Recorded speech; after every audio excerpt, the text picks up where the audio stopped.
Hello friends, welcome to the channel. இந்த வீடியோவில் பார்த்தீங்கன்னா ஆப்ஜெக்ட் கிரியேஷன் பற்றி பார்க்க போகிறோம். ஆப்ஜெக்ட் கிரியேஷன்னா என்ன, அதை எப்படி கிரியேட் பண்ணுறது, அதை பற்றி இந்த வீடியோவில் பார்க்கலாம்.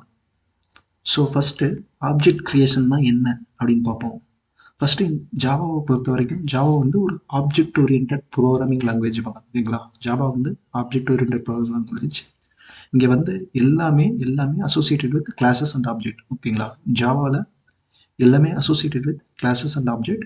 In Java we cannot execute any program without creating object. அதாவது நீங்கள் ஆப்ஜெக்ட் கிரியேட் பண்ணாமல் எதுவுமே எக்ஸிக்யூட் பண்ண முடியாது ஜாவா பொறுத்த வரைக்கும் ஓகேங்களா. ஸோ இதுதான் ரொம்ப இம்பார்ட்டன்ட். நம்ம எக்ஸிக்யூட் பண்ணால் அது எப்படின்னா ஸ்டாட்டிக் வச்சு யூஸ் பண்ணலாம், பட்டு அதெல்லாம் அப்புறம் பார்ப்போம். ஸோ ஃபஸ்ட்டு எப்படி நம்ம வந்து ஒரு ஆப்ஜெக்ட் கிரியேட் பண்ணுறது அப்படிங்கிறத பற்றி பார்க்க போகிறோம். ஆப்ஜெக்ட் கிரியேட் பண்ணுறதுக்கு ஒரு சின்டாக்ஸ் இருக்குது. ஆப்ஜெக்ட் கிரியேட் பண்ணுறதுக்கு என்ன சின்டாக்ஸ்னா, class name reference name equal to new class name. இதுதான் ஆப்ஜெக்ட் கிரியேஷன் பாங்க ஓகேங்களா. எந்த ஒரு ஆப்ஜெக்ட் கிரியேஷன் நம்ம இப்படி தான் கிளாஸ் நேம் இருக்கும், reference name equal to new class name. இதுதான் syntax for object creation. So இப்போ நம்ம ஒரு ப்ரோக்ராமில் ஒரு ஆப்ஜெக்ட் கிரியேட் பண்ணி அந்த ஆப்ஜெக்ட்லேருந்து மெத்தடு கால் பண்ணுறதை பற்றி பார்ப்போம். ஸோ ஜென்ரலாக இந்த மெயின் மெத்தடு ஒரு கிளாஸ் கிரியேட் பண்ணி வச்சுருக்கேன், அதாவது ஆப்ஜெக்ட் கிரியேஷன் இன் ஜாவான்ட்டு. அதில் பார்த்தீங்கன்னா மெயின் மெத்தட் இருக்குது. நான் ஒரு மெத்தட் ஆட் பண்ணியிருக்கேன், ஆட் அப்படின்ட்டு. இந்த ஆட் மெத்தட் என்ன பண்ணுதுன்னா, இந்த நம்பரையும் நம்பர் 2வையும் ஆட் பண்ணுது ஓகேங்களா. ஸோ 10 + 20 13 ஆட் பண்ணுது ஓகேங்களா. ஸோ இப்போ ஆட் இந்த மெத்தடை கால் பண்ணணும். இந்த மெத்தடை நம்ம இங்கே மெயின் மெத்தடில் கால் பண்ணணும்னா ஃபஸ்ட்டு ஆப்ஜெக்ட் கிரியேட் பண்ணணும். ஆப்ஜெக்ட் கிரியேட் பண்ணாமல் நம்ம டைரெக்டாக இதை கால் பண்ண முடியாது ஓகேங்களா. அது எப்படி ஆப்ஜெக்ட் கிரியேட் பண்ணுறதுனா, கிளாஸ் நேம் இங்கே என்ன, ஆப்ஜெக்ட் கிரியேஷன் இன் ஜாவா தானே, அதுதான் class name. So class name reference name நீங்கள் என்ன வேணால் கொடுக்கலாம், சும்மா ஆப்ஜெக்ட் எது வேணால் கொடுக்கலாம் ஓகேங்களா. இந்த ரெஃபரன்ஸ் நேம் ஓகேங்களா equal to new class name ஓகேங்களா. ஸோ இங்கே நம்ம ஆப்ஜெக்ட் கிரியேட் பண்ணிட்டோம் ஓகேங்களா. ஸோ ஒன்ஸ் ஆப்ஜெக்ட் கிரியேட் பண்ணால் தான் நம்ம இந்த ஆட் மெத்தடை கால் பண்ண முடியும் ஓகேங்களா. இப்போ இந்த ரெஃபரன்ஸ் நேம் யூஸ் பண்ணி ஆப்ஜெக்ட் டாட் ஆட் அப்படின்னு கால் பண்ணிக்கலாம் ஓகேங்களா.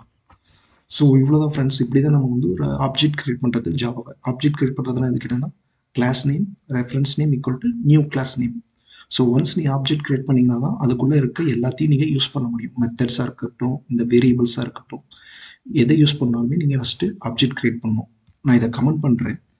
ஸோ கமெண்ட் பண்ணுறதுக்கு என்ன பண்ணணும்னா, ஃபார்வர்ட் ஸ்லாஷ் போடுங்க. முன்னாடி 2 ஃபார்வர்ட் ஸ்லாஷ் போட்டிங்கன்னா அது கமெண்ட் ஆயிடும் ஓகேங்களா. ஸோ கமெண்ட் பண்ணால் இது எக்ஸிக்யூட் ஆகாது ஓகேங்களா. கமெண்ட் பண்ணிட்டேன். ஸோ சும்மா ஆப்ஜெக்ட் கிரியேட் பண்ணாமே ஆடை கால் பண்ணுறேன், ஒர்க் ஆகுதான்னு பார்ப்போம். சும்மா ஆட் அப்படின்னு கால் பண்ணி பார்க்குறேன், இது ஒர்க் ஆகாது, உங்களுக்கு எரர் தான் கொடுக்கும் பார்க்குறீங்க. cannot make a static reference to a non-static method from the type. அதாவது இதை வந்து நம்ம இப்படி டைரெக்டாக கால் பண்ண முடியாது ஓகேங்களா. ஸோ என்ன பண்ணணும்னா, ஃபஸ்ட்டு ஆப்ஜெக்ட் நம்ம கிரியேட் பண்ணிட்டு தான் அதில் இருந்தால் கால் பண்ண முடியும். இன்னொரு மூலியமாக பண்ணலாம், அது ஸ்டாட்டிக், அதை நம்ம பின்னாடி பார்ப்போம் ஓகேங்களா. ஸ்டாட்டிக் வழியாகவும் நம்ம கால் பண்ணலாம், ஆனால் மேக்ஸிமம் ஆப்ஜெக்ட் கிரியேஷனில் தான் நம்ம இது பண்ணுவோம் ஓகேங்களா. ஃபஸ்ட்டு அந்த கிளாஸ்க்கு ஒரு ஆப்ஜெக்ட் கிரியேட் பண்ணிவிட்டு அதுக்கப்புறம் தான் நம்ம அதில் இருக்க எல்லா ப்ராப்பர்ட்டியும் நம்ம ஆக்சஸ் பண்ண முடியும். ஓபிஜே டாட் நம்பர் எல்லாமே உங்களால் ஆக்சஸ், ஓபிஜே இல்லை ஆப்ஜெக்ட் டாட் நம்பர் பார்த்தீங்களா, நம்பர் 2 எல்லாமே உங்களால் ஆக்சஸ் பண்ண முடியும். அதுக்கு என்ன பண்ணணும், ஃபஸ்ட்டு ஆப்ஜெக்ட் கிரியேட் பண்ணணும் ஓகேங்களா. இப்போ நான் இதை எக்ஸிக்யூட் பண்ணுறேன், நமக்கு வந்து 10 + 20 13 வரும்.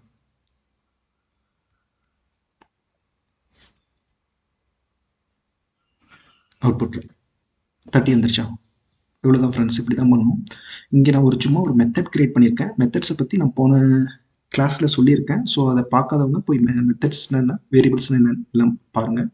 ஸோ மெத்தட்ஸில் இதுதான் ரிட்டன் டைப். இங்கே வந்து வாய்டுன்னு கொடுத்துருக்கேன். வாய்டுன்னா என்னென்னா, இது வந்து எதுவுமே ரிட்டர்ன் பண்ணாது ஓகேங்களா.